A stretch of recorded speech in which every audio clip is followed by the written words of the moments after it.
Hello students, welcome to B pharmacy. Myself Raj Umesh Mandal. तो चलिए start करते हैं हमारा न्यू वीडियो। तो रोटेशनल विस्कोमीटर, जिसको हम लोग ब्रुकफील्ड विस्कोमीटर भी बोलते हैं, वो स्टार्ट कर रहे हैं। पिछले वीडियो में हम लोग ने दो विस्कोमीटर कवर किया था, फॉलिंग स्फीयर और सबसे पहला जो इंपॉर्टेंट और बेसिक वाला है वो ओसवाल्ड विस्कोमीटर। ठीक है, वो कवर किया था। और आज की इस वीडियो में ब्रुकफील्ड विस्कोमीटर या रोटेशनल विस्कोमीटर कवर करेंगे। तो ये नोट्स फर्स्ट ऑफ होप के नोट्स है और ये ठीक ही मतलब अच्छा है। नोट्स से सबके नोट्स अच्छे हैं, आपको जहां से सूट कर रहा है वहां से पढ़ो, लेकिन समझो लेक्चर्स को। ठीक है, तो चलिए टाइम टू टाइम रिवाइज करते रहना, लिखते रहना, क्वेश्चन सॉल्व करते रहना, तो चीजें याद रहेंगी, रिवाइज होता रहेगा। और जो भी पिछला चीज है थोड़े दिन के बाद वापस से वो पिछले दिन का रिवाइज करो। ठीक है, तो स्टार्ट करें। तो आज की इस वीडियो में हम देखेंगे ब्रुकफील्ड विस्कोमीटर। तो रोटेशनल विस्कोमीटर या Brookfield viscometer works by measuring the torque on the spindle rotating in the fluid. मतलब जो जो फ्लूइड में होता है, बेसिकली जो रोटेटिंग, मतलब क्या होता है इसमें टॉर्क को मेजर, रोटेटिंग नाम से समझ में आ रहा है, रोटेटिंग विस्कोमीटर होगा, रोटेट कर रहा होगा। अब रोटेट करने का रीजन ये है कि उसमें जो रेजिस्टेंस आएगा उसको रोटेट होने में, या जो टॉर्क डेवलप्ड होगा, तो वो टॉर्क या मेजर रेजिस्टेंस मेजर करके हम लोग बताएंगे कि पर्टिकुलर सैंपल लिक्विड का कितना विस्कोसिटी है वो पता चलेगा। ठीक है, तो वेरी इंपॉर्टेंट है, ये सबसे ज्यादा इंपॉर्टेंट। ठीक है, तो ब्रुकफील्ड विस्कोमीटर आता भी है। ठीक है, तो रोटेशनल विस्कोमीटर या Brookfield viscometer measures the viscosity of the liquid in the pharmaceuticals and industries. तो ये ब्रुकफील्ड विस्कोमीटर को ज्यादा यूज किया जाता है। ठीक है, आगे हम टाइप्स पढ़ेंगे, उसमें ब्रुकफील्ड वाले को ज्यादा इस्तेमाल किया जाता है इंडस्ट्रीज में। अब बात करते हैं प्रिंसिपल की। तो ये अगेन वही चीज है कि टॉर्क को मेजर करेगा और जो भी रेजिस्टेंस है उसको मेजर करेगा, जो चीज घूम रहा है उस लिक्विड के अंदर। तो एक रेजिस्टेंस डेवलप होगा ना विस्कोसिटी के कारण, तो उसको मेजर करेगा तो ऑटोमेटिकली विस्कोसिटी पता चल जाएगी। तो measure the torque required to rotate the spindle at the constant speed and in the sample. The resistance to rotation is the function of the sample's viscosity. ठीक है, तो वही चीज दे रखा है। और जो विस्कोसिटी है, विस्कोसिटी देखो क्या लिखा है, वो डायरेक्टली प्रोपोर्शनल विस्कोसिटी टॉर्क के एंड इनवर्सली प्रोपोर्शनल है एंगुलर वेलोसिटी के। अगर एंगुलर वेलोसिटी ज्यादा है, मतलब लिक्विड गाढ़ा नहीं है, हल्का है, तो विस्कोसिटी ऑफ कोर्स कम ही होगा। और अगर टॉर्क ज्यादा लग रहा है, रेजिस्टेंस ज्यादा हो रहा है, तो मतलब विस्कोसिटी भी ज्यादा है। तो डायरेक्टली इनडायरेक्टली प्रोपोर्शनल आपको समझा, क्लियर है अभी तक? ठीक है, तो रेजिस्टेंस से टॉर्क मेजर किया जाता है रोटेशनल विस्कोमीटर में। अब हम पढ़ते हैं टाइप्स के बारे में। तो टाइप्स के बारे में क्या पढ़ना है भैया? तो टाइप्स जैसे पहला दे रखा है कोट टाइप, मींस को एक्सियल सिलेंडर। इसमें दो सिलेंडर रहेगा, बेसिकली दो सिलेंडर रहेगा, और वो दोनों सिलेंडर आप एक एक दूसरे के अंदर होते हैं, जिसको हम को एक्सियल सिलेंडर बोलते हैं। मतलब दोनों का एक्सिस जो होता है सेंटर में वो सेम होता है। क्योंकि मान लो एक कटोरी है, उसके ऊपर और एक कटोरी रख दिया, और एक कटोरी जो उसके ऊपर वाला कटोरी है वो घूमेगा, और उसके अंदर जो सैंपल रहेगा, मतलब दोनों के बीच में सैंपल रहेगा, और पहला वाला कटोरी रोटेट करेगा।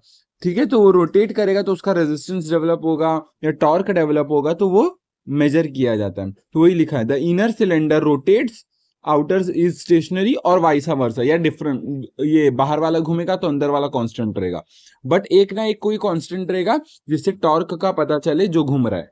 ठीक है, used for both Newtonian and non Newtonian, दोनों के लिए यूज किया जाता है। अब बात करते हैं हम कोन और प्लेट, ये कोन एंड प्लेट विस्कोमीटर। अब कोन एंड प्लेट विस्कोमीटर में क्या पढ़ते हैं? Ideal for small sample volumes, मतलब जो स्मॉल सैंपल वॉल्यूम्स होते हैं, हाई जो स्मॉल सैंपल वॉल्यूम्स होते हैं, ठीक है, तो उनके लिए ये इस्तेमाल किया जाता है कोन एंड प्लेट विस्कोमीटर। क्योंकि इसमें क्या होता है, कोन टाइप होता है कोन, ठीक है, कोन होगा, और वो कोन के बेसिकली क्या बोल सकते हैं कि वो कोन के नीचे एक प्लेट होगा, और वो दोनों के बीच में हमारा सैंपल लिक्विड होगा। और वो सैंपल लिक्विड, मैं इसका डायग्राम बताता हूँ। ठीक है, तो मुझे क्या बताना है, एक तो ग्राफ ये सब बताने हैं और ये डायग्राम्स बताने। ठीक है, मैं बताता हूँ। अभी देखो, ये देख सकते हो कोन एंड प्लेट विस्कोमीटर, ये देखो डायग्राम। तो ये वाले पीडीएफ में डायग्राम है, स्टडी हब वाले जोन में इसमें डायग्राम दे रखा है, तो आप ऐसे मिक्स करके पीडीएफ से पढ़ा करो। ठीक है, देखो इसमें डायग्राम दे रखा है, इसमें अच्छे से डिटेल में भी दे रखा है। तो अगर किसी को डिटेल में चाहिए तो ये स्टडी हब से देख सकते हो, अच्छे डिटेल्स है। ठीक है, और भी चैनल्स है, आप देख सकते हो। अभी देखो ये कोन और प्लेट का, देखो मैं क्या बता रहा हूं, देखो एक कोन है, प्लेट है, दोनों ज्वाइंट है, वहीं पर ही लिक्विड डालते हैं स्मॉल सैंपल में, जिसका स्मॉल सैंपल विस्कोसिटी नापना होता है तो ये यूज करते हैं, और वो डालते हैं और ये कोन रोटेट करता है।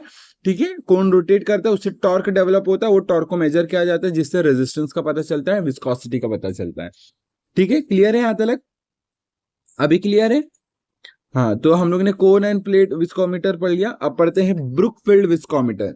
ब्रुकफील्ड विस्कोमीटर जो सबसे ज्यादा कॉमन है यूज करने में लैब्स में, मेजर करता है torque and rotating spindle at different speed. तो वही रोटेटिंग स्पिंडल होता है इसके अंदर, जो कि टॉर्क इसमें मेजर किया जाता है। ठीक है, ये देख सकते हो। हाँ, ये देखो आपके स्क्रीन में है, इसको बोलते हैं ब्रुकफील्ड विस्कोमीटर।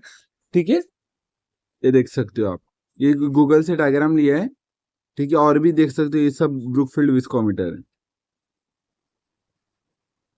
तो हम लोग यहाँ तक पढ़ लिए थे। एप्लीकेशन देख लेते हैं कि हाँ, ये रोटेशनल वाला ज्यादा इस्तेमाल करते हैं नॉन न्यूटोनियन सिस्टम के लिए, और मेजर कर सकते हैं thixotropy, pseudoplastic and plastic behaviour, viscosity at various shear rates.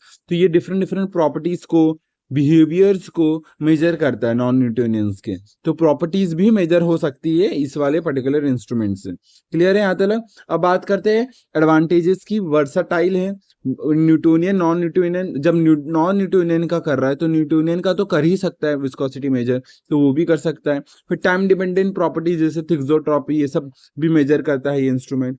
ये इसका एडवांटेजेस हो गया। लिमिटेशंस देख सकते हैं कि calibration and spindle choice are critical, requires training handling. मतलब वही ट्रेनिंग ये सब चाहिए होता है, क्योंकि इंस्ट्रूमेंट है, उसको सीखना जरूरी है, उसको यूज करना, प्रॉपर यूज करना आना चाहिए। तो ये सब एज अ लिमिटेशंस में आते हैं। ठीक है, तो कोई भी नहीं कर सकता, जो ट्रेन पर्सन है वही कर सकता है। कैलिब्रेशन की नीड होती है ना, इसलिए। हाँ, तो फिर यहाँ पर पढ़ते हैं इलास्टिक डिफॉर्मेशन। तो आगे का हम पढ़ रहे हैं, हम लोग ने ब्रुकफील्ड विस्कोमीटर पढ़ लिया, तो आगे का पढ़ते हैं। Elastic and plastic deformation explains temporary versus permanent shape change in the material under stress. मतलब क्या होता है, जो इलास्टिक डिफॉर्मेशन क्या होता है, जब हम पर्टिकुलर ऑब्जेक्ट, जैसे मान लो रबर, ठीक है, रबर को स्ट्रेस करेंगे, उसको खींचेंगे, तो वो अपने पोजीशन पे वापस आता है, तो उसको एज अ प्लास्टिक मटेरियल बोलते हैं, प्लास्टिक डिफॉर्मेशन कर रहे हैं। लेकिन इलास्टिक डिफॉर्मेशन कर रहे हैं। और प्लास्टिक डिफॉर्मेशन, मान लो कि कोई लोखंड है, मान लो कि कोई प्लास्टिक है, उसको पर्टिकुलर चेंज कर दिया, उसका शेप डिफॉर्म कर दिया, तो वो वापस से थोड़ी अपनी जगह पे आता है, नहीं आता है। तो उसको प्लास्टिक डिफॉर्मेशन बोलते हैं, जो अपने ओरिजिनल पोजीशन पे ना आ पाए। अब elastic deformation and plastic deformation is a key material science for strength, durability and design. Of course इससे हमको स्ट्रेंथ पता चलती है, रबड़ की, स्टील की, ये रॉड की, ये सब की ना स्ट्रेंथ, ड्यूरेबिलिटी, डिज़ाइन, ये सब पता चलता है। अब when the external force is applied to a solid it may change shape और साइज। ऑफ कोर्स जब हम लोग फोर्स अप्लाई करेंगे तो उसका शेप चेंज होगा, उसका साइज चेंज होगा। अगर को वो साइज रिगेन हो गया तो वो इलास्टिक डिफॉर्मेशन होता है, अगर नहीं हो पाया तो प्लास्टिक डिफॉर्मेशन कहलाता है। तो डिफॉर्मेशन पता चला, अगर शेप, स्ट्रेस लगाने पे शेप और साइज चेंज हो रहा है, ठीक है, तो उसको बोलते हैं deformation. It can be elastic, plastic, depending on the extent of the force and the material properties.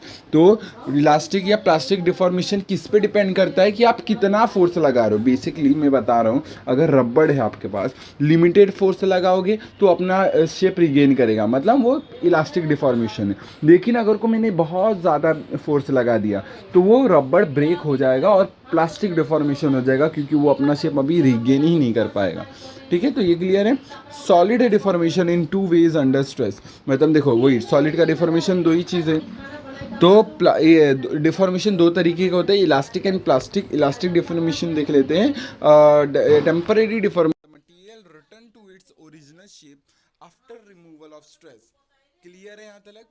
ठीक है, तो ओरिजिनल शेप रिगेन कर लेता है, ये टेम्परेरी डिफॉर्मेशन होता है, जहाँ पर ओरिजिनल शेप रिगेन हो जाता है जब हम लोग स्ट्रेस को या फोर्स को रिमूव कर देते हैं। Causing stretching of inter atom bonds. मतलब जो बॉन्ड्स होते हैं वो ब्रेक नहीं होते लेकिन स्ट्रेच हो जाते हैं।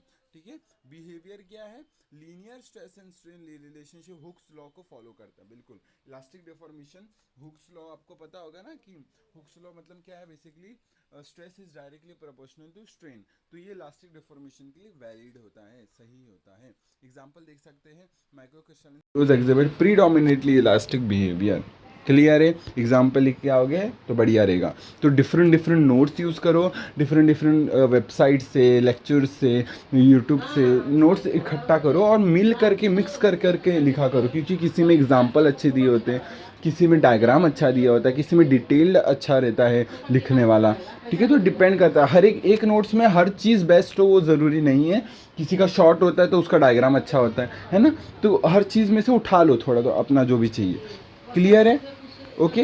हुक्स लॉ क्या होता है? Sigma is equal to E, मतलब वही stress is directly proportional to strain, और बीच में इलास्टिक, मतलब ई क्या है, ये यंग मॉड्यूलस बेसिकली कांस्टेंट।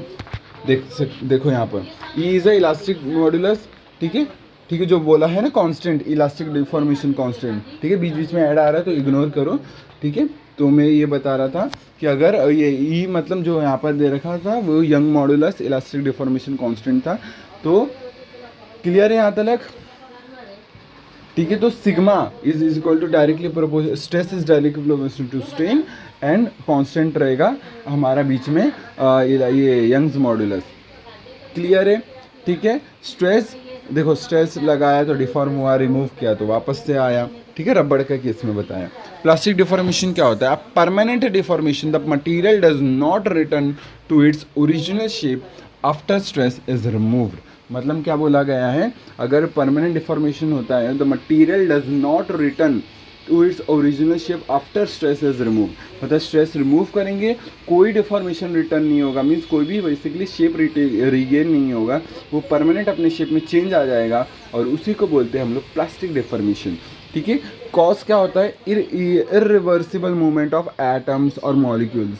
तो मॉलिक्यूल्स का इरिवर्सिबली मूवमेंट होता है, ठीक है, तब उसको एज अ ये बेसिकली हम प्लास्टिक डिफॉर्मेशन, ये मतलब इरिवर्सिबल मूवमेंट। जैसे हम लोग ने बॉन्ड स्ट्रेचिंग हुआ बस तो इलास्टिक डिफॉर्मेशन, लेकिन बॉन्ड्स टूट गया या इरेगुलरली रिवर्सिबल मूव हो गया तब उसको बोलते हैं हम लोग प्लास्टिक डिफॉर्मेशन। एग्जांपल देख लेते हैं।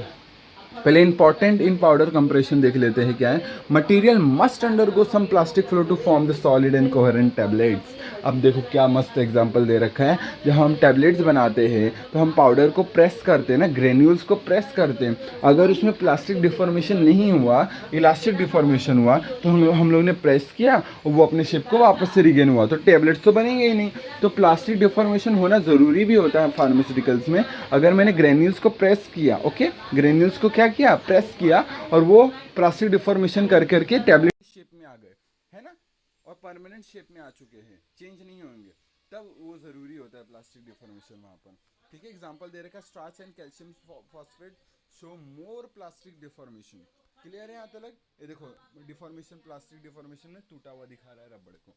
क्लियर है यहाँ तक? एड्स को इग्नोर करना, ठीक है।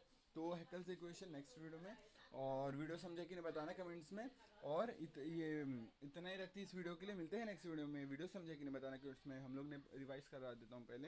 हम लोग ने ब्रुकफील्ड विस्कोमीटर पढ़ा, तो ब्रुकफील्ड